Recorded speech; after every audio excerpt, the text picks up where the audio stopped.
எல்லாரோட லைஃப்லயும் இந்த மாதிரி ஒரு ஆள் கண்டிப்பா இருப்பாங்க. அவங்களோட வேலையே என்ன அப்டின்னா, நம்மள வந்து ஃபுல் டைம் இரிட்டேட் பண்ணிட்டே இருக்கணும். தேவையில்லாம எதையாவது நமக்கு பிடிக்காத ஒரு விஷயத்த சொல்லுவாங்க. இது சொன்னா நமக்கு இரிட்டேட் ஆகும்னு தெரியும்.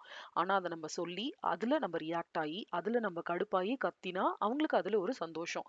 இதுல என்ன கொடுமைன்னா, சுத்தி இருக்கிறவங்கலாம் அவங்க பண்ற தப்பு அவங்களுக்கு யாருக்குமே தெரியாது. ஆனா, நம்ம ரியாக்ட் பண்றத வச்சு, "நீ மோசமானவ. நீ தான் தேவையில்லாம கத்துற. உனக்கு வந்து ஈஸி கோயிங்கா இருக்க முடியல. உன்னால வந்து இதெல்லாம் வந்து ரொம்ப சர்வசாதாரணமான விஷயம். இதெல்லாம் நீ ரொம்ப ஈஸியா எடுத்துக்கணும் அப்படின்னு சொல்லி நமக்கு வண்டி வண்டி அட்வைஸ் வரும். இந்த மாதிரி நம்மள இரிட்டேட் பண்றவங்கள நான் டீல் பண்றதுக்கு ஒரே வழிதாங்க இப்ப ஃபாலோ பண்றேன். அந்த மாதிரி இரிட்டேட் பண்ணாங்கன்னா ரொம்ப கஷ்டப்பட்டு சைலண்டா அவங்க இரிட்டேட் பண்றாங்கன்னு எனக்கு தெரியும். எங்கெங்கெல்லாம் அவங்க ட்ரிகர் பண்றாங்கன்றத நோட்டீஸ் பண்ணி வச்சுட்டு சைலண்டா போயிடுறேன். நான் குடுக்குற சைலண்ட் ட்ரீட்மெண்ட்னால ஒரு ஸ்டேஜ்ல அவங்க தான் இரிட்டேட் ஆறாங்களே தவிர நான் இரிட்டேட் ஆகுறது இல்ல. எனக்கு ரொம்ப கஷ்டமா தான் இருக்கும். ஏன்னா, என் மனசுக்குள்ள எனக்கு கடுப்பு வரும், கோவம் வரும். எப்படிடா ரியாக்ட் பண்றது? இது எப்படியாவது நம்ம வந்து பர்ஸ்ட் அவுட் ஆயிட போறோம் அப்படிங்கிற அந்த ஒரு பயமுமே எனக்கு முதல்லலாம் இருந்தது. ஆனா, அத நான் கொஞ்சம் கொஞ்சம் கொஞ்சமா பிராக்டிஸ் பண்ண ஆரம்பிச்சதுக்கப்புறம், இப்ப அதோட பெனிஃபிட்ஸ நான் ஃபுல் அண்ட் ஃபுல் அனுபவிக்கிறேன்.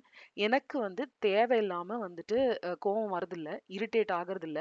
இன்ஃபாக்ட் என்ன யாரு இரிட்டேட் பண்ணணும்னு ட்ரை பண்றாங்களோ, அவங்க தான் இரிட்டேட் ஆயி, ஒரு ஸ்டேஜ்ல வந்து என்ன பண்ணணும்? இவங்கள எப்படிடா சீண்டுறது? அப்படின்னு தெரியாம உட்காந்து சீண்டிட்டு இருக்காங்க. நம்மளோட லைஃப்ல நான் முதல்லயே சொன்ன மாதிரி, இந்த மாதிரி ஆசாமிகள நம்ப ஆல்மோஸ்ட் எவ்ரிடே நம்ம ஃபேமிலில சந்திக்கலாம். இல்லன்னா நம்மளோட ஒர்க்ல சந்திக்கலாம். இல்லன்னா நம்மளோட வீட்ட சுத்தி இருக்கிற நெய்பர்ஸா கூட இருக்கலாம். யாரா வேணாலும் இருக்கலாம். சம்டைம்ஸ் ஃப்ரெண்ட்ஸுங்கிற பேர்ல அவங்க கூட அந்த வேலைய நம்ம பண்ணலாம். என்ன பொறுத்தவரைக்கும் இந்த மாதிரி ஆசாமிகள நம்ம ஃபர்ஸ்ட்டு ஒதுக்கி வச்சுட்டா பெட்டர். ஒதுக்கி வைக்க முடியலையா, கஷ்டப்பட்டு சைலன்ட்டா இருந்துட்டு போயிடலாம். நம்மளோட ஃப்ரஸ்ட்ரேஷன் நமக்கு வர கோவத்த நம்ம வேற ஏதாவது ஒரு ரூபத்துல வந்துட்டு கூட வந்து இத டீல் பண்ணலாமே தவிர, ஆனா இவங்களுக்காக நம்ம ரியாக்ட் பண்ணிட்டு இருந்தோம் அப்படின்னா, நம்ம தான் முட்டாள். வாழ்க்கையில ஃபர்ஸ்ட்டு நம்ம பண்ண வேண்டிய நம்பளோட மென்டல் பீஸ்க்காக நம்ம பண்ண வேண்டிய ஒரு விஷயம் அப்படின்னா, இந்த மாதிரி ஆசாமிங்க கிட்ட இருந்து எய்தர் தள்ளி இருக்கணும். அப்படி இல்லன்னா நான் சொல்ற மாரி சைலன்ட்டா போயிரணும். உங்களுக்கும் எனக்கும் எந்த சம்மந்தமும் இல்ல. அது யாரையோ பார்த்து பேசிட்டு இருக்கு.